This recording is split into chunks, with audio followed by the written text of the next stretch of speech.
Hi, today is Friday 8 December 2017. We have done our top and side.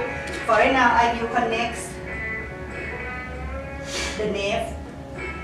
This is called occipital up. This is occipital down. Or the nape here, this is occipital up. This is crown area. Side it connects. So you make a shave a balloon? Scale. You give scale man haircut right now. At the hairdressing school there, they make you shave a balloon. You blow up a balloon? You know a balloon, eh? And they give you a razor. They make you shave it. A little pop in the balloon. You know about long time ago that had it look like balloon fly on the sky, but after they you down, right, and then it's burned because it had something problem with the string that they will tie on the ground. It's called I don't know what it's called, but look like balloon like that. It can fly by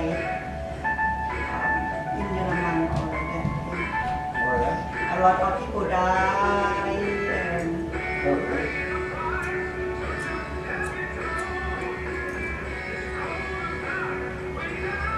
So y'all ready for Christmas? yes. The guy that owns the house next to, across the street here, his name is Jack, is Jin Yin, or Sean Yin. Can't pronounce it properly. He's going to China next week. Going back home. China? China. Your friend is China? Well, he owns the house there, Where? next door, just across the street. But he moved to China now? No, he's just come back for a visit. He works in Brandon here too. He's got his own business. Because he works. He's a real estate broker. Oh. Sells houses. From Des Moines Community College in Brandon, Manitoba, this is CJJJ-FM. So how long are you going for? He says 3 months. Holy. You are listening to Young Pixels from That's expensive. Manitoba. The track is called Pollution Ready.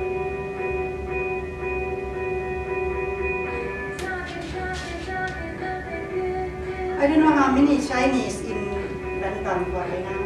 Lots. Yeah. Yes.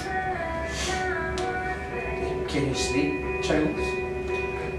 I speak a little bit, not a lot. I studied in when I was 16 years old. That's why I know I am your host, Chinese, Jack. right? This feature segment brought to you by CJ106 What do you FM. speak normally? Focus on a variety Mandarin. of issues relevant to citizens Sorry? of Brandon and Mandarin? Southwest Manitoba. Oh, Mandarin. This episode intersects Mandarin. on more than a few topics that we will be expanding upon in the near future. The new global market in downtown Brandon inspires and encompasses Boy, I think we progressive get a lot of clients that could speak that. prevailing mainstream trends. It Because they have a hard time talking to locally people here. produced, fresh, organic, non-chemical, and Just like non-genetically Jack, the guy that lives across, owns that house, right? products. Across the It is street. not just a shopping experience. Your He barely purchase can is speak designed English. as So all his clients are mostly the handcrafted Chinese. clothing and jewelry that you will find is not Okay, made by maybe child bottles. labor or in dilapidated sweatshop factories. Most Also, often, you I'll will sell meet the Dorian. craftsperson and know that your money is going to support local employment, community, and cooperation. The market is not an overly packaged and sterilized shopping mall experience. You will not be subjected to alienating advertising. This is good for sister overcoat. Most differently, It's long, in regards to Brandon's but version of the open air market is the community presence. like that. In contrast to the big box It's area, good for sister where urban overcoat. planning is dictated by corporate offices from afar. The global market is a locally inspired version for integrated community. Put into motion by the Canadian Mental Health Association after a gift of donated land in 2008, the global market has attracted a clever collaboration of diverse community organizations with specific and homegrown ideas for renovating long-neglected spaces in a A lot hard of people in that country. Since opening in 2012, the global market has been continually upgrading its site, growing its appeal and Is there a lot of capability, people in all the Manitoba? while giving value